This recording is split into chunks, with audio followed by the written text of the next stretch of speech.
إلهي واسع الكرم ورب البيت والحرم، إليك أتيت منكسرا منيبا أغبر القدم. إلهي واسع الكرم.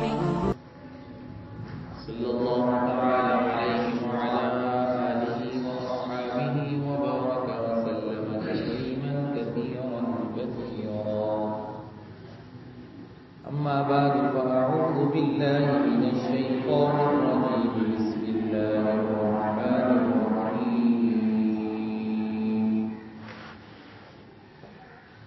الذي خلق الموت والحياة ليبلوكم أيكم أحسن عملا وهو العزيز الغفور.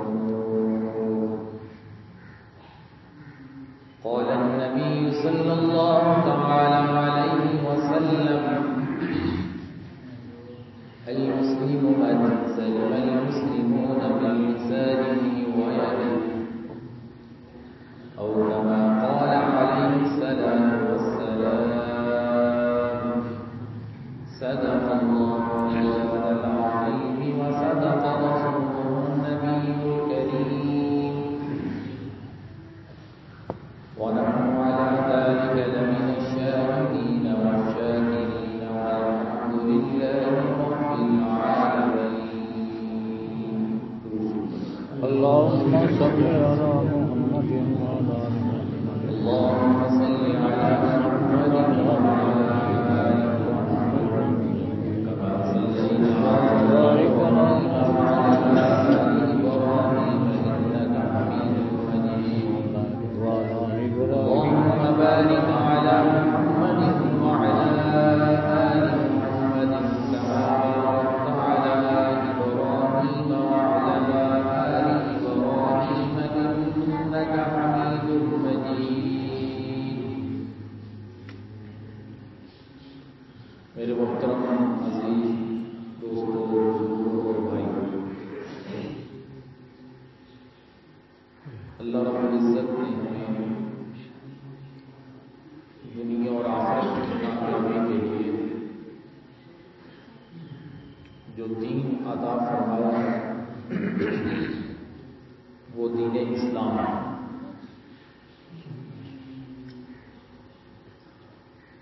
دو لفظ آپ معاشرے میں لوگوں کی زبان سے اور کتابوں سے پڑھتے ہیں، سنتے ہیں،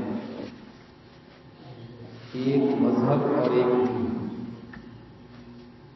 دین اور مذہب میں فرق ہے۔ مذہب کہتے ہیں مخصوص عبادات، مخصوص عبادات کر لینا، یہ مذہب ہے۔ جبکہ دین کہتے ہیں کہ زندگی کے ہر شعبے کو اللہ کی چاہت کے مطابق کرنا اور نبی پاک صلی اللہ علیہ وسلم کے طریقے کے مطابق اور ہدایات کے مطابق کرنا، یہ دین ہے۔ تو اسلام کو دین کہنا چاہیے، اس لیے کہ قرآن مجید میں اللہ رب العزت نے جہاں بھی اسلام کا ذکر فرمایا تو اللہ نے دین کا لفظ استعمال فرمایا۔ ان الدین عند اللہ الاسلام، کہ اللہ کے نزدیک معتبر ترین جو دین ہے وہ اسلام ہے۔ وَمَن يَبْتَغِ غَيْرَ الْإِسْلَامِ دِينًا فَلَن يُقْبَلَ مِنْهُ، اگر تم اسلام کے علاوہ کسی اور دین کو اختیار کرو گے تو اللہ کے یہاں قابل قبول نہیں ہے۔ تو دین اسلام کیا چیز ہے؟ صرف عبادات ہیں یا صرف معاملات ہیں یا صرف معاشرت ہے؟ نہیں۔ قرآن اٹھائیے، قرآن ہمیں دین اسلام پورا بتاتا ہے۔ قرآن مجید میں اور نبی پاک صلی اللہ علیہ وسلم کی تعلیمات میں ایمان والوں کو پورے دین پر عمل کرنے کا حکم دیا گیا کہ تمہاری زندگی میں عبادات بھی ہوں، عقائد بھی ہوں، معاملات بھی، معاشرت بھی اور اخلاقیات بھی۔ 5 چیزوں کے مجموعے کو دین اسلام کہتے ہیں۔ صرف عبادات اسلام نہیں ہے بلکہ عبادات اسلام کا ایک حصہ ہے۔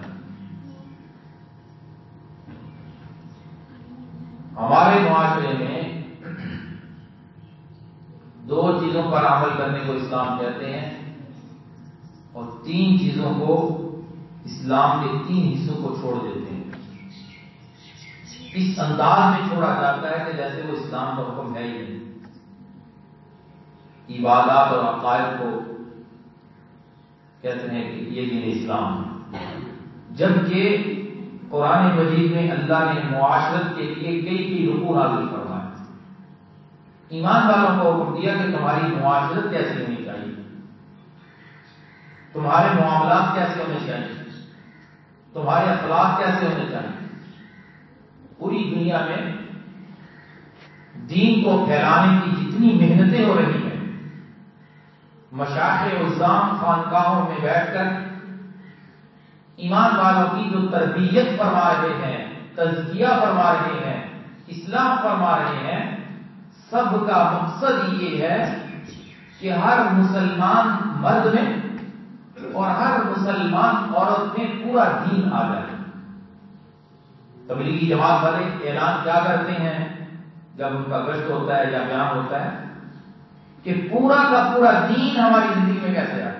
یہ نہیں کہتے نماز کیسے آئے، پورا کا پورا دین ہماری زندگی میں کیسے آ جائے، اس کے لیے محنت کی ضرورت ہے۔ یہ لفظ بولتے ہیں۔ تو قرآن بھی، اللہ کے نبی صلی اللہ علیہ وسلم کی تعلیمات بھی ایمان والوں کو پورے اسلام کی دعوت دیتے ہیں اور اس پر عمل کرنے کا حکم دیتے ہیں۔ تو دین اسلام کا ایک بہت بڑا حصہ، بہت بڑا باب معاشرت کے متعلق ہے۔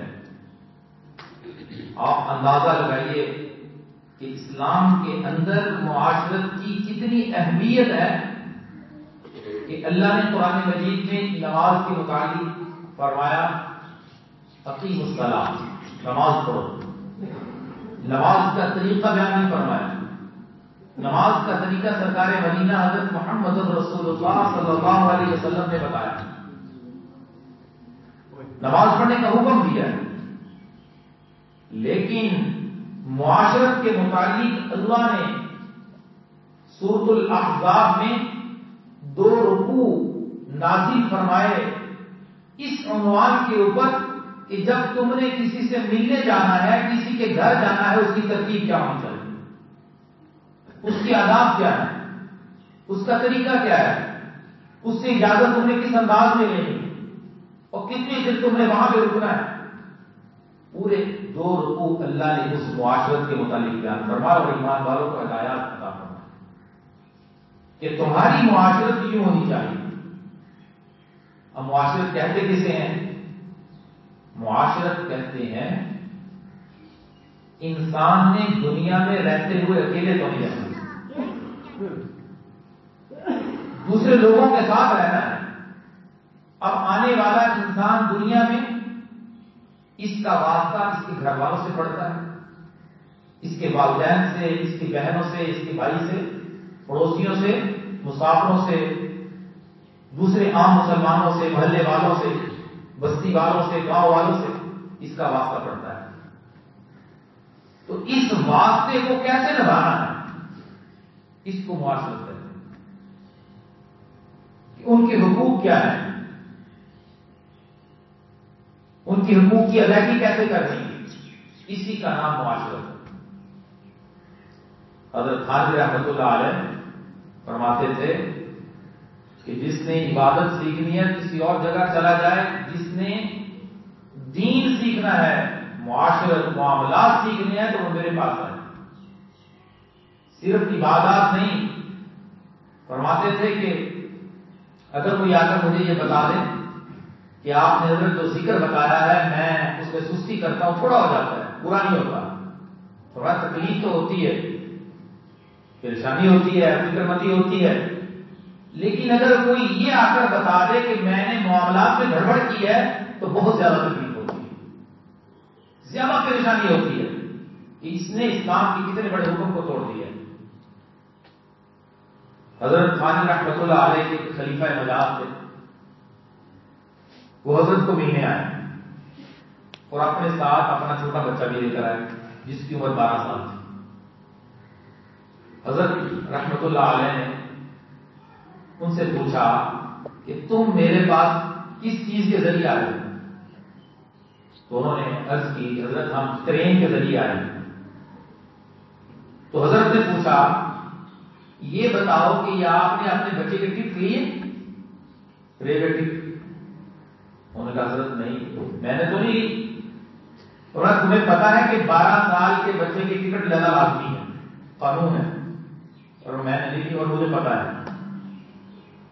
تو حضرت نے فرمایا کہ تم نے ایک معاملات کی ایک حکم کو توڑ دیا،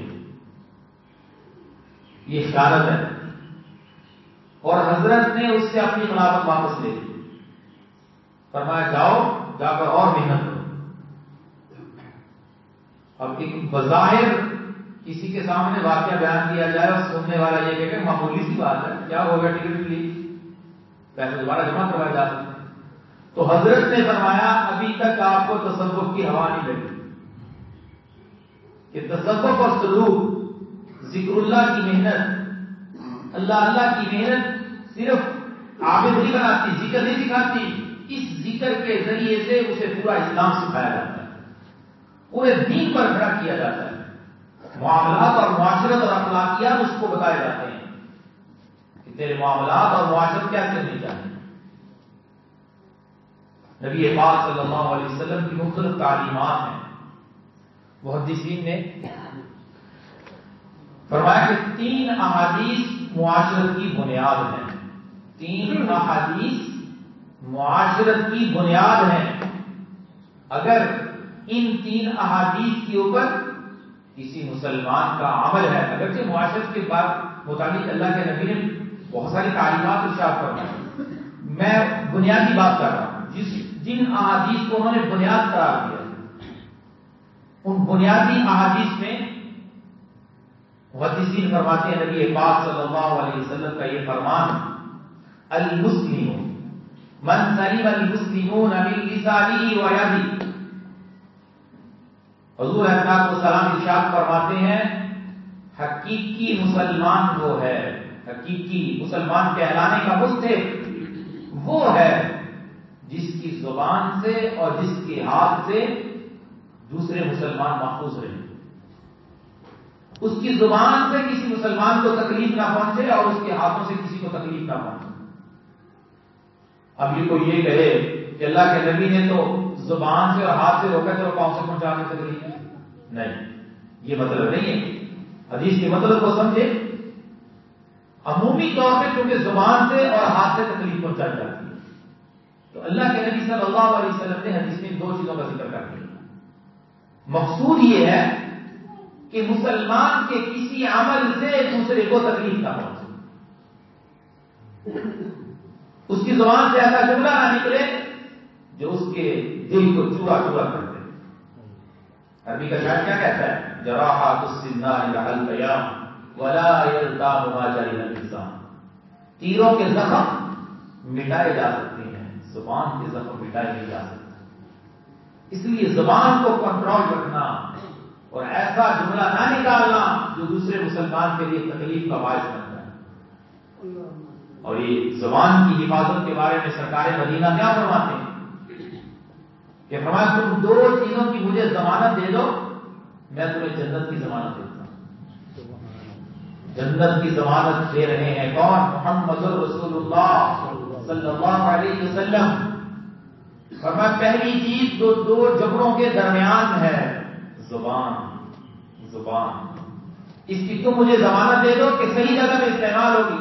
اور دوسری چیز جو 2 رانوں کے درمیان، شرمگاہ، اس کی حفاظت ہر جگہ میں استعمال نہیں ہوگی، بدکاری نہیں ہوگی، زنا نہیں ہوگا. تم مجھے اس کی ضمانت دے دو، میں تمہیں جنت کی ضمانت دیتا ہوں. اللہ کے نبی علیہ السلام نے زبان پکڑ کے ایک صحابی سے فرمایا تھا کہ میرے صحابی میں تجھے پورے دین کا خلاصہ بتاؤں انہوں نے کہا یا رسول اللہ ضرور بتائیں. اللہ کے نبی نے زبان پکڑ کے فرمایا کہ یہ پورے دین کا خلاصہ ہے. کہ زبان کو کنٹرول کر لیا اس کا دین اس کے قابو میں. زبان بے لگام ہو گئی, دین اس کے کنٹرول سے نکل گیا. تو میں کہہ رہا تھا کہ سرکار مدینہ محمد رسول اللہ صلی اللہ علیہ وسلم کیا فرما رہے ہیں؟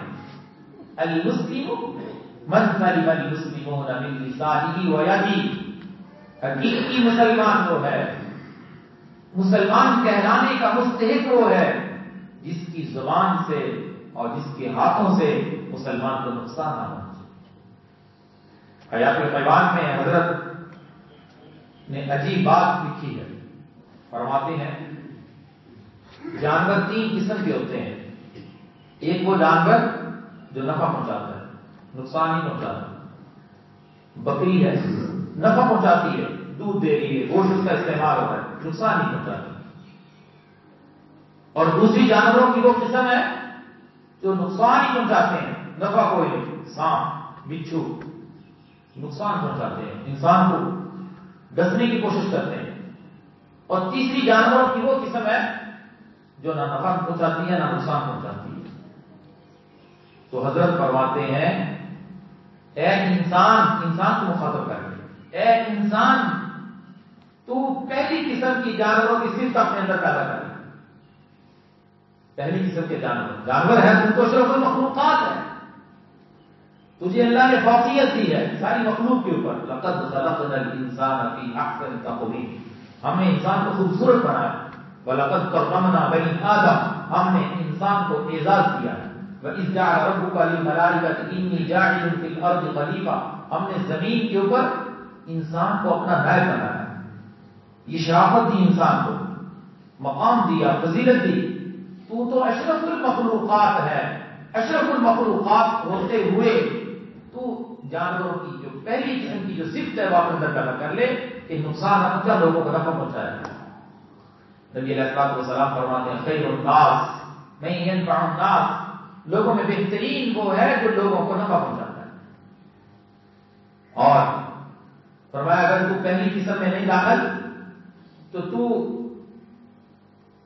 دوسری قسم میں ہو جا, تیسری قسم میں ہو جا جو نہ نفع پہنچاتے ہیں نہ نقصان پہنچاتے ہیں, کچھ بھی نہ کر. تیسری قسم میں داخل نہ ہونا تو سانپ اور بچھو بن جائے گا. لوگوں کو نقصان پہنچانے کے در پہ نہ ہونا, ان کو نقصان پہنچانے کی فکر میں نہ رہنا, وگرنہ تو سانپ اور بچھو میں داخل ہو جائے. ہمیں سمجھانے کے لیے انہوں نے یہ بات لکھی ہے کہ مسلمان صحیح وہ ہے جس کی زبان اور ہاتھ سے دوسرے مسلمان کو نقصان نہ پہنچے. اگر آپ شریعت مطہرہ میں غور کریں تو معاشرت ایسے واضح ہو جاتی ہے اور نکھر کر سامنے آ جاتی ہے, اور مسلمان حیران ہو جاتا ہے کہ اللہ نے کس قدر اہمیت کے ساتھ ہمیں معاشرت پر عمل کرنے کا حکم دیا.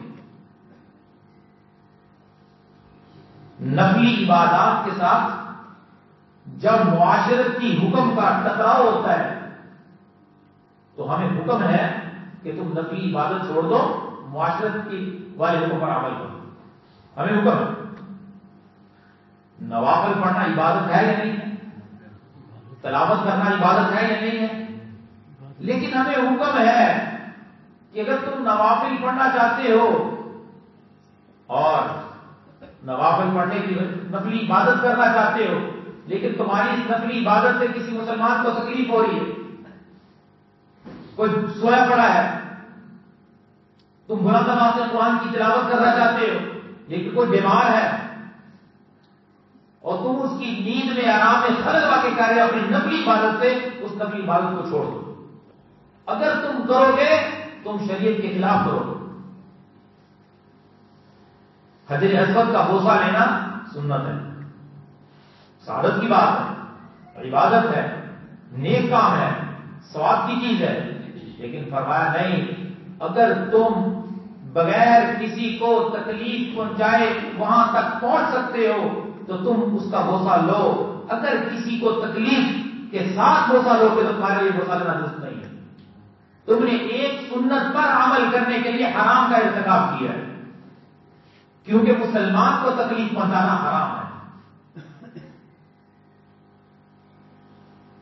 ایک آدمی سنتیں پڑھنا چاہتا ہے، اب اس کو پتا ہے کہ یہاں سے نمازیوں کی گزرنے کی جگہ ہے، وہ جان بوجھ کے رستے میں کھڑے ہو کے سنتیں پڑھ رہا ہے، نفل پڑھ رہا ہے، اس نے شریعت کے خلاف کیا ہے، شریعت کے مطابق نہیں کیا، نبی کی تعلیمات کے مطابق نہیں کیا، اس نے لوگوں کو تکلیف میں مبتلا کیا۔ کام اچھا کر رہا ہے لیکن لوگوں کو تکلیف میں مبتلا کیا۔ تو جہاں پہ معاشرتی حکم کا نفلی عبادات سے ٹکراؤ ہوتا ہے تو ہمیں شریعت کہتی ہے نفلی عبادت چھوڑ دو، معاشرتی حکم پر عمل کرو۔ جلسے ہو رہے ہیں، محفلیں ہو رہی ہیں، بڑے بڑے وہ لاؤڈ اسپیکر لگا کر پتہ نہیں کیا ٹیک لگا کر محلے میں پورا شور برپا کیا ہوا ہے اور لوگوں کی نیندیں حرام کیے ہوئے، لوگ پریشان ہیں کہ یہ کیا ہو رہا ہے، تو یہ فخر کر رہے ہیں کہ ہم محفل کرا رہے ہیں، ہم جلسہ کرا رہے ہیں، جبکہ لوگ بے آرام ہو رہے ہیں، لوگوں کو تکلیف ہو رہی ہے۔ یہ اسلام نہیں ہے، اسلام اس کی اجازت نہیں دیتا، نبی علیہ الصلوۃ والسلام کی تعلیمات اس کی اجازت نہیں دیتی کہ تم ایک مستحب ایک مباح پر عمل کرنے کے لیے لوگوں کو تکلیف میں مبتلا کریں۔ شریعت کا یہ اصول نہیں ہے۔ اب آپ دیکھیے ہماری تقریبات کے اندر کیا ہوتا ہے، ولیمے کی تقریب ہے، ٹائم 1 بجے کا دیا ہے اور ولیمہ 3 بجے شروع ہو رہا ہے، براتیں 12 بجے وہاں پہ پہنچنا ہے تو 3 بجے وہاں پہ پہنچ رہی ہے۔ لوگ معاشرت کو چھوڑ گئے اور اس معاشرت کو اسلام کا حصہ نہیں سمجھتے، جبکہ میں نے بتایا اللہ نے کئی رکوع اور پوری صورتیں معاشرت کے متعلق بیان کرنا۔ ذرا کبھی موقع ملے تو 26ویں پارے میں سورۃ الحجرات کا ترجمہ پڑھ کے دیکھیں، کبھی موقع ملے تو 21ویں پارے کی سورۃ الاحزاب پڑھ کے دیکھیں کہ قرآن ہمیں کیا کہتا ہے، اسلام ہمیں معاشرہ سکھاتا ہے۔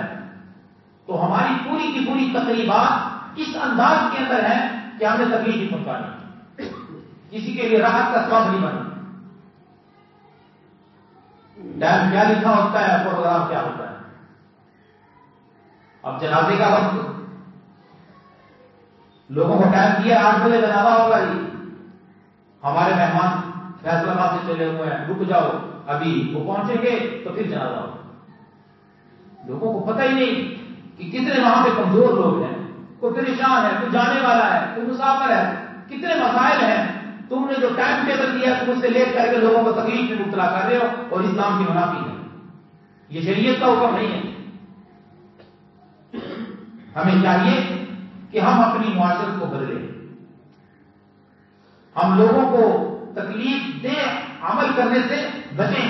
کیوں؟ اللہ کے نبی کی حدیث ہے، المسلم من سلم المسلمون من لسانه ويده، حقیقی مسلمان وہ ہے جس کی زبان اور ہاتھ سے مسلمان محفوظ رہے، یعنی اس کے کسی عمل سے مسلمان کو تکلیف نہ پہنچے۔ میں نے کئی بار یہ بات پہلے بھی عرض کی، نبی پاک صلی اللہ علیہ وسلم کے سامنے ایک عورت کا تذکرہ ہوا جو بڑی عبادت کرتی ہے، رات کو قیام کرتی ہے، دن کو روزہ رکھتی ہے، لیکن اس کے پڑوسی اسے تنگ ہے، گھر والے تنگ ہے، بد زبان ہے۔ نبی پاک صلی اللہ علیہ وسلم نے فرمایا جہنمی ہے، اور فرمایا ایک عورت ہے جو صرف فرائض واجبات پورے کرتی ہے لیکن اخلاق بڑے اچھے ہیں، لوگ بڑے خوش ہیں، پڑوسی خوش ہیں، گھر والے خوش ہیں، فرمایا جنتی ہے۔ کس کے اوپر عمل کیا اس نے؟ معاشرت کے اوپر، معاشرت کے اوپر اس کا عمل ہے، اخلاق اس کے اچھے ہیں تو اس کے لیے جنت کا فیصلہ ہو رہا ہے، اخلاق برے ہیں اس کے لیے جہنم کا فیصلہ ہو رہا ہے، جنت کی وعید سنائی جا رہی ہے۔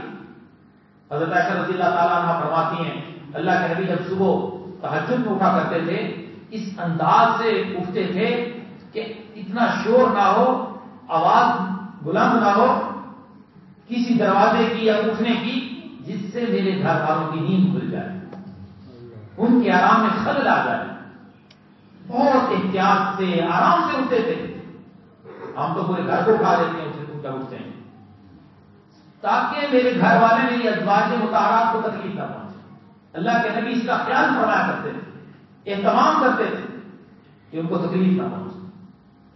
تو ہمیں چاہیے ہم اپنے روزمرہ کے معاملات میں، معاشرت میں نبی پاک صلی اللہ علیہ وسلم کی تعلیمات کو اپنائیں، صرف دین کو مسجد کی حد تک نہ رکھیں، دین گھروں میں بھی زندہ ہو، دین محلوں میں بھی زندہ ہو، دین بستیوں میں بھی زندہ ہو، دین عزیز و اقارب کے تعلق داری میں بھی زندہ ہو، دین تقریبات میں بھی نظر آئے، دین ہمارے نکاح میں بھی نظر آئے، ہماری شادی میں بھی نظر آئے، اور نبی پاک صلی اللہ علیہ وسلم کی یہ خوبصورت تعلیمات پر عمل کرنا ہر مسلمان کی ذمہ داری ہے، اور مسلمان کی خوبصورتی ہے، مسلمان کی خوبصورتی اسی وقت ظاہر ہو سکتی ہے جب اس کا ہر عمل نبی پاک صلی اللہ علیہ وسلم کی تعلیمات کے مطابق ہو۔ سارے بھائی عزم کرتے کہ انشاءاللہ ہمارے کسی عمل سے مسلمان کو تکلیف نہیں پہنچے گی۔ اسی طرح آخری بات کہ ہمارے گھر کے باہر جو جگہ ہوتی ہے، محلہ ہے، باہر مختلف چیزیں لوگ رکھ دیتے ہیں، اب گزرنے والوں کو تکلیف ہو رہی ہے، کوئی پانی پھینک رہا ہے، کوئی کیا کر رہا ہے، اور ولیمے اور شادی کی تقریب محلے میں ہوتی ہے، لوگوں کے لیے عام طور پر مشکلات ہیں، فقہاء نے لکھا ہے یہ ناجائز ہے۔ ایسی جگہ پہ اپنی تقریب کا انتظام کرے جس میں مسلمان کو تکلیف نہ پہنچے، آنے والوں کے لیے رستے کو صاف رکھے۔ ایک حدیث سناؤں، اللہ کے نبی نے فرمایا میں نے اس شخص کو جنت میں چلتے پھرتے دیکھا ہے جس نے صرف یہ عمل کیا کہ رستے میں جا رہا تھا اور ایک درخت کی ٹہنی بڑی ہوئی تھی، اس ٹہنی کو توڑ دیا کہ گزرنے والے کو تکلیف نہ ہو۔ میں نے اس عمل کی برکت سے جنت میں چلتے پھرتے دیکھا ہے۔ ایک ٹہنی توڑی، کیوں؟ کہ مسلمان کو تکلیف نہ ہو، کسی گزرنے والے کو تکلیف نہ ہو، اس کو توڑ دیا، راحت کا ذریعہ بنا دیا رستے کو۔ تو آج ہم بھی اپنے رستوں کو صاف کریں، ہم بھی اپنے گھر کے باہر کے معاملات کو دیکھیں، دوسرے کے حقوق کو پہچانیں کہ میرے کسی عمل سے ساتھ والے پڑوسی کو تکلیف نہ ہو۔ آج ہم نے یہ چیزیں چھوڑی اور ہماری چیزیں غیروں نے اپنا لی۔ مجھے کینیڈا سے ایک ساتھی نے بتایا، کہنے لگا ہمارے ہاں قانون ہے کہ میرے پڑوسی نے گھر میں کوئی کام کروانا ہے، کوئی اس میں کوئی کام کروانا ہے، سیٹنگ کروانی ہے، باہر سے ملازموں اور مزدوروں کو لے کر آنا چاہتا ہے تو وہ خود بخود نہیں لا سکتا، وہ انتظامیہ کو ایک درخواست لکھے گا کہ میں اپنے گھر میں کام کروانا چاہتا ہوں، مجھے اجازت دی جائے۔ وہ انتظامیہ ہم سے پوچھے گی کہ آپ اس کے پڑوسی ہیں، وہ فلاں فلاں کام کروانا چاہتا ہے، تمہیں اس کام سے کوئی تکلیف تو نہیں ہوگی؟ اگر تم اجازت دیتے تو ہم آپ کے پڑوسی کو اجازت دے دیں۔ وہاں کا قانون ہے، جبکہ یہ قانون کس کا ہے؟ اسلام کا ہے۔